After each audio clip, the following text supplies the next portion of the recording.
শীতকালে আমার পছন্দের একটা সবজি হলো পেঁয়াজকলি। আর সেই পেঁয়াজকলি দিয়ে একটা দুর্দান্ত ডিনার রেসিপি মাত্র কয়েক মিনিটে বানিয়ে সবাইকে তাক লাগিয়ে দিন। নমস্কার, কুইজিনিয়া চ্যানেলের পক্ষ থেকে সকলকে জানাই সাদর আমন্ত্রণ। আমাদের সবার চ্যানেল কুইজিনিয়াকে সাবস্ক্রাইব করে পাশে থাকা বেল বাটন আর অল আইকন প্রেস করে রাখলেই সব নতুন ভিডিও নোটিফিকেশন আপলোড হওয়া মাত্র পৌঁছে যাবে আপনাদের কাছে। আজকে আমি নিয়ে এসেছি মাত্র কয়েক মিনিটে বানানো যায় রুটি কিংবা ভাত যে কোনো কিছুর সাথে খাওয়ার মতো একটা দারুণ সুন্দর পেঁয়াজকলি দিয়ে ডিনার রেসিপি।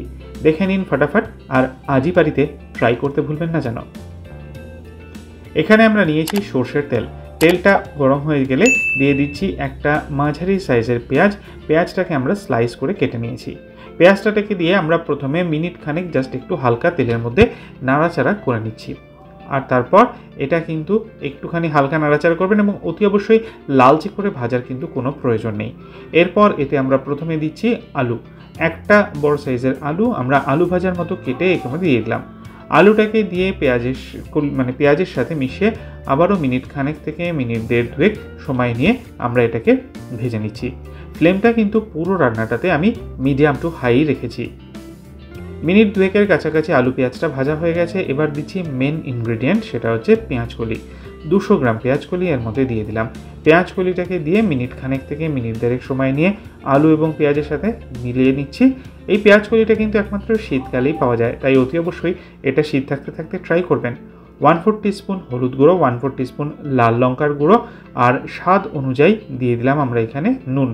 আর তারপর এটাকে আমরা ওই মিডিয়াম টু হাই ফ্লেমে 5 থেকে 6 মিনিট সময় নিয়ে ভেজে নেব। ভাজাটা এমনভাবে ভাজতে হবে যেন পেঁয়াজকলি এবং আলু এই ভাজতেই সেদ্ধ হয়ে যায়। সেটা আপনারা একবার মিনিট 5-6 হয়ে গেলে কিন্তু চেক করে নেবেন যে ঠিকমতো যেন সেদ্ধ হয়ে যায়। যখন দেখবেন পেঁয়াজকলি এবং আলু দুটো জিনিসই কিন্তু ঠিকঠাক করে ভাজা হয়ে গেছে, মানে এগুলো কিন্তু একদমই সেদ্ধ হয়ে গেছে, আমি একবার চেক করে আপনাদেরকে দেখিয়ে দিচ্ছি, ঠিক এরকমভাবে কিন্তু এগুলো হয়ে গেছে। তখন এর মধ্যে দিয়ে দেবো একদম দারুণ একটা জিনিস, সেটা হচ্ছে ডিম। 2খানা ডিম আমরা এর মধ্যে অ্যাড করে দিলাম।